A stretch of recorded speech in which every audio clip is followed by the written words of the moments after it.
আপনার কাছে লাগেজ আছে, লাগেজ নিয়ে যাবে, তার জন্য ভাড়া নিয়ে উবের ট্যাক্সির সাথে রিচার্জটা আপডেট হবে।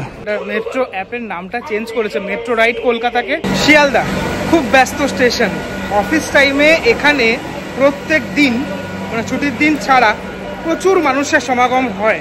শুধু অফিস টাইম কেন বলবো, মানে এমনি কোনো উইকেন্ডেও এই শিয়ালদা থেকে বিভিন্ন জায়গায়, উত্তরবঙ্গ বলো বা বিভিন্ন জায়গায় মানুষজন ছুটে চলে যায়।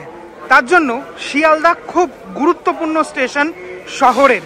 আমরা সকলেই জানি সম্প্রতি 22শে আগস্ট চালু হয়ে গেছে কলকাতার 3টে মেট্রো রুট। তার মধ্যে একটা হচ্ছে শিয়ালদা থেকে হাওড়া, যেটা আগে কিছু কারণের জন্য বন্ধ ছিল, সেটা কিন্তু চালু হয়ে গেছে। গ্রিন লাইনের এই মেট্রো রুট কতটা ভিড় হয় অফিস টাইমে সেটা আজকে দেখবো। শিয়ালদা স্টেশনে তো মোটামুটি ভিড় অনেকটাই রয়েছে। শিয়ালদা স্টেশন থেকে বেরানোর পর চিত্রটা ঠিক কেমন থাকে, মানুষজন দৌড়াচ্ছে ট্রেনের জন্য, ঠিক আছে, একটা ট্রেন আসছে তো আর একটা ট্রেন যাচ্ছে। এই ট্রেনটা মনে হয় আসলো সবেমাত্র, এবার এটা নিজের গন্তব্যে যাবে। বাইরে বেরোনোর জায়গাটা খানিকটা ঠিক এরকম। এই মুহূর্তে ঘড়িতে সময় 7:53। আর একটা ব্যাপার তো বলতে ভুলেই গেলাম, শিয়ালদা থেকে আমরা হাওড়ার উদ্দেশ্যে সবসময় গিয়ে থাকি, যারা ট্যুর করে থাকি, ট্রাভেল করে থাকি, হাওড়া থেকে আমাদের বিভিন্ন গন্তব্যে আমরা পৌঁছে যেয়ে গিয়ে থাকি। আজ 27শে আগস্ট, আর এই শিয়ালদা স্টেশনের বাইরেটা খানিকটা ঠিক এরকমটা। এই শিয়ালদা স্টেশন থেকে আগে হাওড়া যেতে গেলে আমাদেরকে এই উবের ধরতে হতো, অথবা ট্যাক্সি ধরতে হতো, অথবা বাস ধরতে হতো, যেটাতে বেশ খানিকটা সময় লেগে যেত, তার কারণ জ্যামে পড়তে হতো আমাদের। কিন্তু এখন শিয়ালদা স্টেশন সংলগ্ন এই যে শিয়ালদা মেট্রো, যেটা এই ওইদিকেও সাউথ সেকশনের ওইদিকেও একটা গেট রয়েছে, ওখান থেকে তুমি সরাসরি মেট্রোতে প্রবেশ করতে পারবে। সেখান থেকে কিন্তু তুমি মেট্রোতে একদম 10 মিনিটে হাওড়া পৌঁছাতে পারবে। আমাদের দেশের জাতীয় পতাকা কিন্তু মানে খুব সুন্দরভাবে উড়ছে, হাওয়াটা দিচ্ছে, বেশ ভালো লাগছে দেখতে। এই দেখুন, ভাড়া নিয়ে বিবাদ শুরু হয়েছে, মানে লাগেজ নিয়ে যাবে, তার জন্য ভাড়া নিয়ে উবের ট্যাক্সির সাথে বিবাদ শুরু হয়েছে। এই এখানে যে উবের ট্যাক্সিগুলো দাঁড়ানো থাকে, যাত্রীদের বিবাদ এরকম লাগতেই থাকে, প্রত্যেক দিনই লাগতে থাকে। তবে এখন মনে হয় সেই বিবাদ থেকে কিছুটা রেহাই, তার কারণ আমার পিঠেও দেখতে পাচ্ছেন ব্যাগ রয়েছে। আমিও কিন্তু ট্যুরে যাচ্ছি, আজকে আমি উড়িষ্যা যাচ্ছি একটা কাজে, সেটা আপনারা দেখতে পাবেন পরে। তো বিষয়টা হচ্ছে, আমিও লাগেজ নিয়ে যাব ট্রেনে, মানে মেট্রো স্টেশনে। এই লাগেজ অনেকেই প্রশ্ন করেছেন লাগেজ কতটুকু অ্যালাউ রয়েছে। এই শিয়ালদা স্টেশন থেকে কোর্টের দিকে যেতে গেলে জায়গাটা খুব মানে ক্রাউডেড একটা জায়গা, দেখেছেন, বড় লরি থেকে শুরু করে সবকিছু ঢুকে যায় এখানে, এতটাই ক্রাউডেড জায়গা, এটা খুব ভিড় হয়। সমস্ত উবের ট্যাক্সি এই জায়গাটা পুরোপুরি করে, মানে ভিড় করে থাকে। এটা নতুন করেছে, এই যে ছাতার মতো যে জায়গাটা, এটা মনে হয় শেড করে দেবে পরবর্তীকালে, এটা শেড হয়ে যাবে আই থিঙ্ক। তো বাস, অটো, ট্যাক্সি সব কিছু জুড়ে এই মুহূর্তে শিয়ালদা স্টেশন বলা যেতে পারে একদম জনসমুদ্র। রাস্তার ওপরে বাজারগুলো থাকাতে আরও সমস্যাটা যেটা হয়, মানে মানুষজন ঠিকমতো চলাচলও করতে পারে না।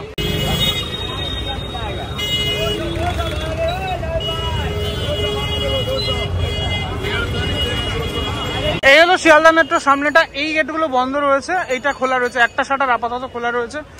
আশা করি পরে এইগুলো খুলে দেওয়া হবে। অ্যাকচুয়ালি এখন হয়তো একদম সকালবেলা বলে খুলেনি, জানি না। হ্যাঁ, এই লেখা রয়েছে শিয়ালদা মেট্রো। চলুন ভিতরটাতে ঢোকা যাক। তার আগে আপনাদেরকে দেখিয়ে দিই কলকাতা মেট্রোর যে মানে ম্যাপটা রয়েছে, এই টোটাল হচ্ছে ম্যাপ, ঠিক আছে। তো আপনি রয়েছেন হচ্ছে এখানে, এই যে শিয়ালদা মেট্রো রয়েছে এখানে লেখা।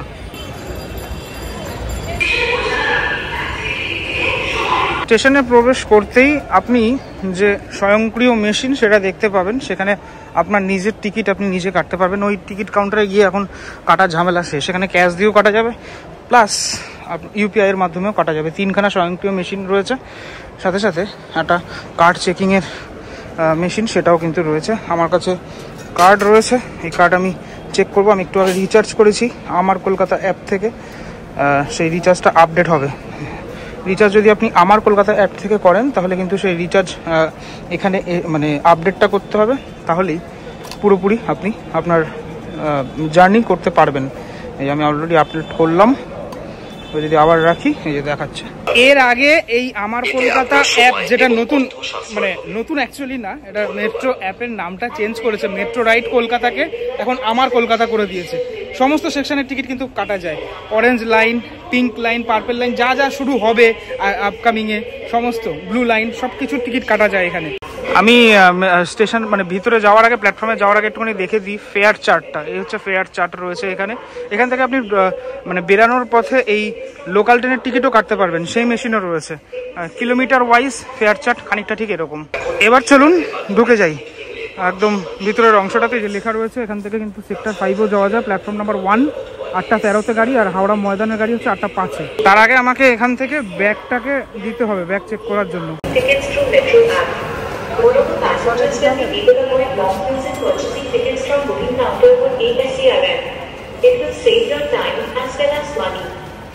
আমার ব্যাগটা মোটামুটি ভারী রয়েছে, যেহেতু আমি লাগেজ নিয়ে যাচ্ছি, তাই এখানে কিন্তু কোনো রকম ওই ওয়েটের ব্যাপার নেই আপাতত। দেখলাম থাকতেও পারে, ঠিক আমার সেটা জানা নেই।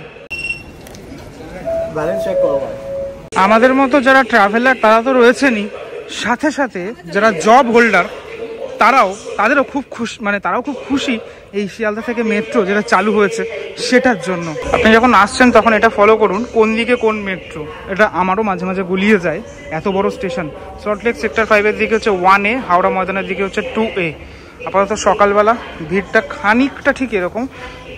দেখুন মেট্রো কিন্তু ঢুকছে, 8টা 5-এ গাড়ি রয়েছে। মোটামুটি এখন দেখতে পাচ্ছি যে 14 মিনিট অন্তর অন্তর গাড়ি, এখানে 14 লেখা রয়েছে, ঠিক আছে। অফিস টাইমে আরও কম, মানে আরও কম টাইম ব্যবধানে গাড়ি মোটামুটি থাকে। এই দিকটাতে ভিড়টা কিন্তু বেশ মোটামুটি রয়েছে। মেট্রোতে যে খুব বেশি ভিড় রয়েছে সেটাও না, হ্যাঁ মেট্রোতে কিন্তু একদমই ফাঁকা। কিন্তু শিয়ালদা স্টেশন থেকে মোটামুটি যাত্রীদের সংখ্যা আমি যদি বলি অনেকটাই রয়েছে। তার মধ্যে জব হোল্ডার যেমন রয়েছে, আমার ঢুকে যায় ভিতরের দিকে, জব হোল্ডার যেমন রয়েছে ঠিক সেরকম যারা হাওড়া স্টেশন থেকে বিভিন্ন জায়গায় পৌঁছে যাবেন তারাও রয়েছে, সেটা দেখতে পাচ্ছি। একটু এইদিকে ওয়াক থ্রু করে মেট্রোর ভিতরে দেখানোর চেষ্টা করি আপনাদেরকে। আর মেট্রোর ভিতরের পরিষেবা তো আপনারা জানেনই, বয়স্কদের জন্য আলাদা অ্যারেঞ্জমেন্ট সিটের, সাথে সাথে মহিলাদের জন্য আলাদা সিটের অ্যারেঞ্জমেন্ট, সেটা তো থাকে। জেনারেল যেটা সিটের অ্যারেঞ্জমেন্ট সেটা তো আলাদা রকমের থাকেই, সেটা নিয়ে আর আমি বিস্তারিত কিছু আলোচনা করলাম না এখানে।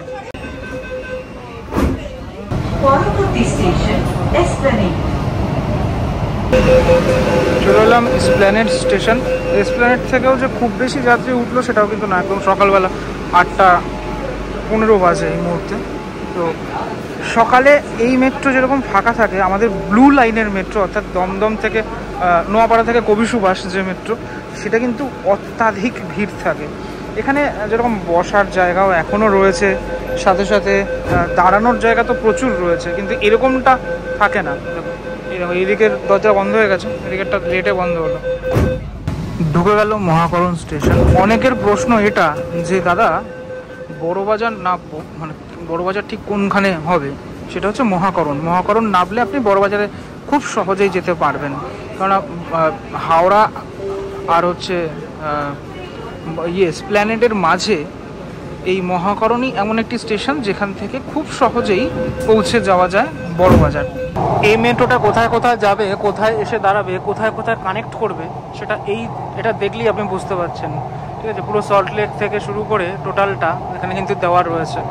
আপনি এই যে এসপ্ল্যানেড রয়েছে, এখানে গঙ্গার তলা দিয়ে যাচ্ছে, গঙ্গার তলা দিয়ে যখন যায় তখন কিন্তু এই ব্লু যে লাইটটা সেখান থেকে যাওয়া মানে গঙ্গার তলা দিয়ে যাওয়া।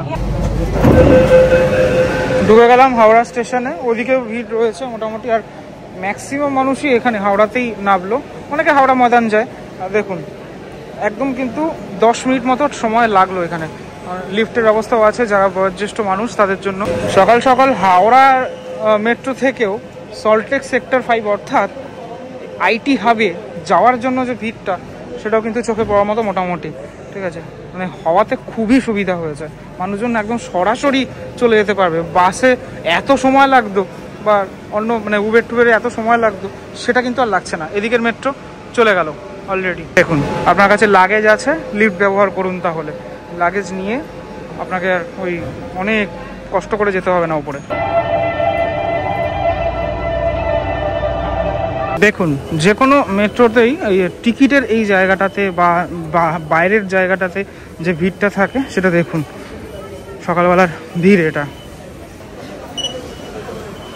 আর হাওড়া মেট্রোর এইখানে খানিকটা ঠিক এরকম, মানে একদম এন্ট্রি পয়েন্টে খানিকটা ঠিক এরকম। এই মুহূর্তে একদম সকাল 8:30 বাজে, সকাল 8:30 যে ভিড়, এখান থেকে মানুষজন বেরিয়ে তারপর কিন্তু টিকিট কাউন্টার হচ্ছে আপনার এইদিকে যেতে হবে টিকিট কাউন্টারের জন্য। মানুষ আজকাল টিকিট কাউন্টারও কেন খোঁজে জানি না আমি। এখানে তো স্বয়ংক্রিয় মেশিন রয়েছে, তাহলে কেন টিকিট কাউন্টারে মানে করবে, লাইন দেবে।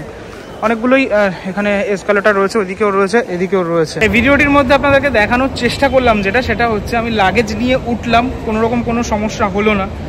সাথে সাথে অফিস টাইমের যে ভিড়টা সেটা সত্যি ঠিকঠাক ভিড়, মানে চলে যাওয়া যায়, কোনো অসুবিধা নেই। আমাদের ব্লু লাইনের মেট্রোতে কিন্তু এত মানে সেফলি আমরা যেতে পারি না, অনেকটা ভিড় হয়। মানে নোয়াপাড়া টু কবি সুভাষ মেট্রো, যেটা এখন ক্ষুদিরাম অবধি চলছে, কেননা কবি সুভাষে কিছু সমস্যা কারণে ক্ষুদিরাম অবধি চলছে। তো আমি খুব সহজে কিন্তু চলে আসলাম হাওড়া, মানে একদম প্ল্যাটফর্মের সামনে। যেটা বাসে আসলে কিন্তু আমাকে অনেকটা হাঁটতে হতো, সেই হাঁটা কিন্তু আর হলো না। আমি একদম প্ল্যাটফর্মের ভিতরে প্রবেশ করে গেলাম। একদমই দেখুন, নিউ কমপ্লেক্স, ওল্ড কমপ্লেক্স, আপনি সবই দেখতে পাচ্ছেন। প্ল্যাটফর্মের একদম ভিতরে আমি প্রবেশ করে গেলাম, আর কোনো রকম কোনো সমস্যা নেই। দেখুন কত মানুষ যারা সকাল সকাল মেট্রো থেকে নেমে তারপর কিন্তু এই হাওড়া স্টেশনে প্রবেশ করছে। এই মুহূর্তে দাঁড়িয়ে রয়েছি এমন একটা জায়গায় যেখানে এই 1 থেকে 15 নম্বর তোমার প্ল্যাটফর্ম এইদিকে, আর এইদিকে হচ্ছে 17 থেকে 23টা এদিকে। হ্যাঁ, অনেক মানুষ কিন্তু যারা মেট্রো থেকে সবে মাত্র নামলো, এই যে বড় বড় লাগেজ, এই লাগেজ কিন্তু মেট্রোতে নিয়ে তারা নামলো, আর তারা এখন ঢুকে যাচ্ছে এই হাওড়া যে রেলওয়ে স্টেশন সেখানে।